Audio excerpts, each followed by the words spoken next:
இன்றைய வேளாண் தொழில்நுட்ப பகுதியில் மரவள்ளி கிழங்கில் அறுவடைக்கு பின் கையாளுதல் மற்றும் மதிப்பு கூட்டுதல் பொருட்கள் குறித்து சேலம் மாவட்டம் ஏத்தாப்பூர் மரவள்ளி மற்றும் ஆமணுக்கு ஆராய்ச்சி நிலைய தோட்டக்கலைத்துறையின் உதவி பேராசிரியர் முனைவர் எஸ் முல்லைமாறன் அவர்கள் தரும் தகவல்கள்.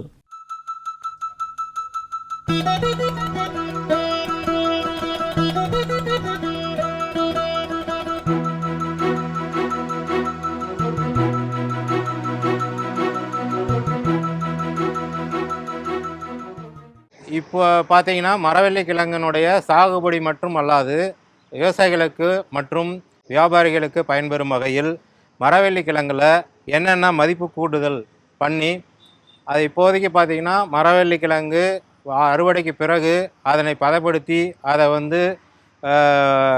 மதிப்பு கூட்டுதல் முறையில் பார்த்திங்கன்னா நிறைய லாபம் கிடைக்கிறதா நம்ம கண்கூட பார்க்கலாம். ஏன்னா நிறைய வணிக நிறுவனங்கள் நம்ம மரவள்ளி கிழங்கு பேஸ் பண்ணி தான் நிறையா தின்பண்டங்களை நம்ம உற்பத்தி செய்கிறாங்க. அதுதான் குழந்தைகளும் இப்போதைக்கு இந்த காலத்து குழந்தைகள் மற்றும் மக்கள் அதிகமாக விரும்புகிறாங்க.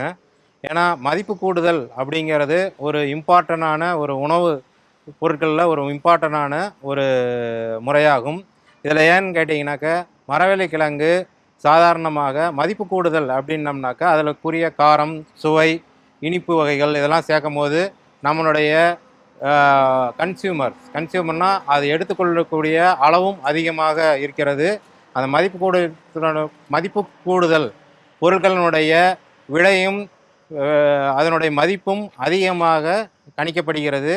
இதுதான் பங்கு சந்தையிலும் அதிகமாக இதனுடைய முதலீடானது அதிகமாக வழங்கப்படுகிற வெவ்வேறு நிறுவனங்கள் பார்த்தீங்கன்னாக்க சிப்ஸு என்று சொல்லப்படக்கூடிய வத்தல்கள், அந்த வத்தல்களில் ஒரு 50 கிராம் தான் இருக்கும். அது பார்த்திங்கன்னா விலை பார்த்திங்கன்னா 5 ரூபா.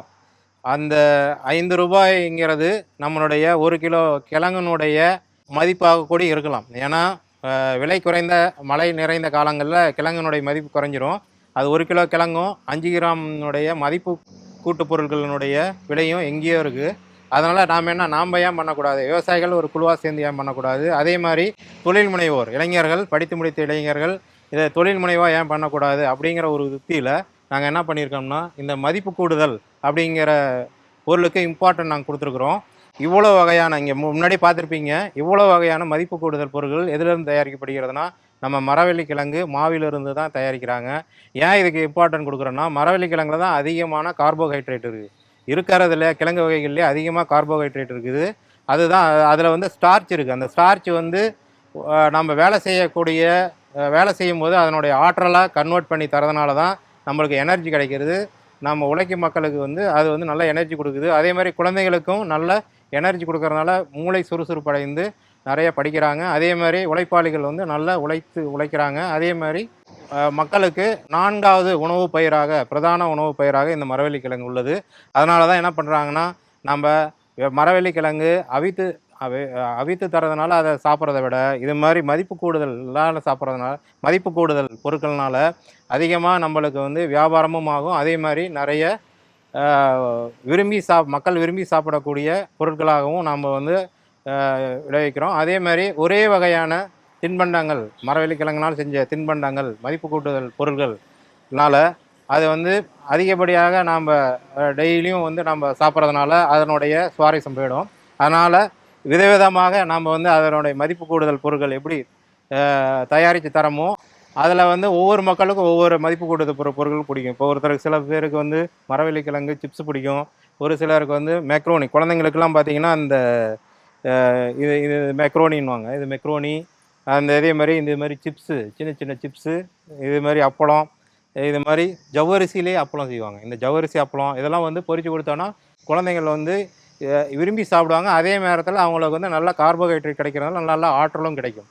அதே மாதிரி இந்த மதிப்பு கூட்டுதல் பொருட்களை நிறைய வகையான சர்க்கரை நோயாளிகளுக்கு தகுந்த மாதிரி உப்பு கம்மியாகவும் சர்க்கரை கம்மியாகவும், அதே நேரத்தில் அதில் பார்த்தீங்கன்னாக்கா சோயா சாஸ் சேர்க்கறதுனால அது சர்க்கரை நோய் கட்டுக்குள் இருக்கும். அதே மாதிரி பார்த்திங்கன்னா மீன் அமிலம்னு சேர்ப்பாங்க. மீன் அமிலம் சேர்க்கறதுனால அதில் ஒமேகா 3 ஃபேட்டி ஆசிட் அதிகமாக இருக்குது. அந்த மீன் அமிலம் என்ன பண்ணுதுன்னா ரத்த குழாயில் இருக்கிற கொழுப்பை கரைக்குது. அதனால் ஹார்ட் அட்டாக் வரதும் குறையுது. அதனால் அதில் வேல்யூ ஆடட் அப்படிங்கிறது நாம் ருசிக்காகவும் அல்லது இனிப்புக்காகவோ அப்படின்னு சாப்பிடாம அது மதிப்பு கூடுதல் பொருட்களே என்ன பண்ணுறோன்னாக்கா நம்ம மருந்து வகைகள்னால் விட்டமின்ஸ், மினரல்ஸு, மருந்து வகை அல்கலாய்ட்ஸ் அப்படின்னு சொல்லக்கூடிய நோய் எதிர்ப்பு தன்மையுடைய பொருட்களையும் கலந்தோம்னா அது வந்து நோயாளிகளுக்கும் பயன்படுற மாதிரி நம்ம வந்து மதிப்பு கூடுதல் பொருட்களை நம்ம வந்து இதில் வந்து தயாரிக்கலாம். முதல்ல பார்த்தீங்கன்னா ஃபஸ்ட்டு பேசிக் என்னன்னா மரவள்ளி கிழங்குலேருந்து எப்படி மாவு நம்ம தயாரிக்கிறது அதை பற்றி நம்ம பார்க்க போகிறோம். மரவள்ளி கிழங்குலேருந்து மாவை தயாரிக்கிறதுக்கு முக்கியமாக என்னென்னு முதல்ல மரவள்ளி கிழங்கு பிடுங்கின உடனே அந்த கிழங்குல என்ன பண்ணணும்னா அந்த குச்சி தவிர அந்த கிழங்குல இருந்து குச்சியிலேருந்து அந்த ஜாயின் பண்ணுறக்கூடிய இடத்துல 1 சென்டிமீட்டர் அளவுக்கு விட்டுட்டு இல்லை 2 சென்டிமீட்டர் அளவுக்கு விட்டு கிழங்கு மட்டும் கட் பண்ணி தனியாக எடுக்கணும். எடுத்துட்டு நல்லா கழுவிட்டு அந்த கழுவுனோடனே கொஞ்சம் நேரம் சூரிய ஒளியில் வைக்கணும். வச்சுட்டு என்ன பண்ணணுன்னாக்க அதை நல்லா அது தோல் வந்து நல்லா வெளியில் நல்லா ஆரஞ்சு பழம் மாதிரி உறிஞ்சி வரக்கூடியது.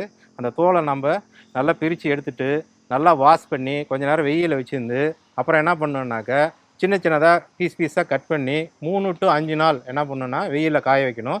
அந்த காய வச்ச அந்த வத்தல்களை என்ன பண்ணணுன்னா அந்த ஃப்ளோரிங் மில் அதையும் அந்த வத்தலையும் என்ன பண்ணணுன்னா சின்ன சின்ன பீஸாக கட் பண்ணிவிட்டு அந்த மாவு அரைக்கிற மிஷினில் நம்ம கொடுத்தோம்னா அது 2 வகையான மாவை தரும். ஒன்று வந்து ரொம்ப தின்னாக ரொம்ப மெல்லிசான சைஸில் ரொம்ப மாவு நல்ல கையில் தீத்தினா பவுடர் கணக்கில் ஒன்று வரும். அந்த பவுடர்லாம் இருந்து தான் இது மாதிரியான பொருட்களை வந்து நாம் தயாரிக்கிறோம். அந்த 2வது வகையான பவுடர் என்ன ஆகுதுன்னாக்க அது வந்து என்னன்னா அந்த நம்ம பசை தயாரிக்கிறது அந்த போர்டு தயாரிக்கிறதுக்கு அப்புறமேட்டுக்கு வந்து நிறையா விலங்கு இது இருக்கு இல்லைங்க கால்நடைகள் அதனுடைய தீவனத்துக்கு பயன்படுது. அந்த ஃபஸ்ட்டு குவாலிட்டி மாவை எடுத்து தான் நம்ம என்ன பண்ண போகிறோன்னாக்க இந்த ஜவ்வரிசி இது வந்து இங்கிலீஷில் வந்து சேகோ அப்படின்வாங்க. இது ஜவ்வரிசி, இது வந்து சேகோ அப்படின்வாங்க. இது 3 வகையான ஜவ்வரிசியை உற்பத்தி பண்ணுறாங்க. இது வந்து என்ன பண்ணுறாங்கனாக்க இந்த மாவுலேருந்தும் நாம் வந்து ஜவ்வரிசியை தயாரிக்கலாம். அப்படி இல்லைன்னா டைரெக்டாக மிஷினில் கிழங்காவே விட்ருவாங்க. கிழங்காவே ஒரு ட்ரேயில் போய் இந்த ஆத்தூர், சேலம், ஆத்தூர், நாமக்கல், நாமகிரிப்பேட்டை சைட்லாம் பார்த்தீங்கன்னா நிறைய சேகோ ஃபேக்ட்ரி இது வந்து ஜவ்வரிசி அப்படின்வாங்க. ஜவ்வரிசி ஃபேக்ட்ரி அதிகமாக இருக்குது. இந்த ஜவ்வரிசியில் என்ன பண்ணுறாங்கனாக்க ஃபஸ்ட்டு கிழங்க ஒரு இடத்துல விட்ருவாங்க. அப்புறமேட்டு என்ன பண்ணணுன்னா அந்த கிழங்கானது ஒரு யூனிட்டுக்கு போயிட்டு அந்த தோலை வந்து தனியாக எடுத்துட்டு அப்புறமேட்டு வாஷ் பண்ணுவாங்க. திருப்பி வந்து அதை கழுவிட்டு அந்த கிழங்க சின்ன சின்னதாக கட் பண்ணுவாங்க. கட் பண்ணிவிட்டு என்ன பண்ணுவாங்கன்னா க்ரஷ் பண்ணுவாங்க. அந்த கிழங்க ஒரு யூனிட்டில் போட்டுட்டு நல்லா மிக்சியில் போட்டு அரைக்கிற மாதிரி அரைச்சிரும் அந்த மிஷினு. அரைச்சிட்டு என்ன பண்ணுவாங்கன்னா அந்த தண்ணியாக மாறிடும் ஃபுல்லாகவே. அந்த அரைச்சதோட மாவோட கிழங்கோட அரைச்சதை என்ன பண்ணுவாங்கன்னா தனியாக ஒரு டேங்கில் விட்ருவாங்க. அந்த டேங்க் போனவுடனே ஒவ்வொரு நாளும் ஈவினிங் என்ன பண்ணுவாங்கன்னா அந்த டேங்கில் இருக்கிற தண்ணியை வந்து காலில் அலசி விட்டுகிட்டே இருப்பாங்க. அதில் இருக்கிற அழுக்கெல்லாம் மேலே வந்துடும். மேலே வந்தோடனே அதை வடிகட்டிடுவாங்க. அது கீழே வந்து அடுத்த நாள் பார்த்தீங்கன்னா செட்டில் ஆகிடும். அதை வந்து என்ன பண்ணுவாங்கன்னா அதை வந்து நல்லா பேர்த்து எடுத்துகிட்டு அதை வந்து நல்லா மாவாக்கின உடனே என்ன பண்ணுவாங்கன்னா இது மாதிரி மாவு வந்துடும். இது வந்து சேகோ ஃபேக்ட்ரியிலேருந்து வந்த மாவு தான். ஒரு ஜெலாட்டின் அப்படிங்கிற ஒரு யூனிட் இருக்குது. ஜெலாட்டினைசேஷன்னா என்னன்னாக்க மெழுகு மாதிரி ஆக்குவாங்க. இந்த இது மெழுகு மாதிரி ஆக்குறது என்ன பண்ணுவாங்கன்னா ஒரு 30 to 150 to 200 டிகிரி சென்டிகிரேட் உள்ள கொதிநிலை உள்ள தண்ணியில் இந்த மாவை வந்து ஒரு டேங்கில் விடுவாங்க. விட்டவுடனே என்ன ஆகுனாக்க பசை மாதிரி ஆகும். இது மாதிரி பசை மாதிரி ஆகும். இந்த பசை மாதிரி ஆனவுடனே சிறு சிறு துண்டுகளாக மாற்றி இது மாதிரி ஃபஸ்ட்டு இது வந்து எந்த இதுவுமே கலக்காத ஒன்று. இந்த இது வந்து ஆர்கானிக்னாக்க எந்த கெமிக்கலுமே கலக்காத ஒன்று.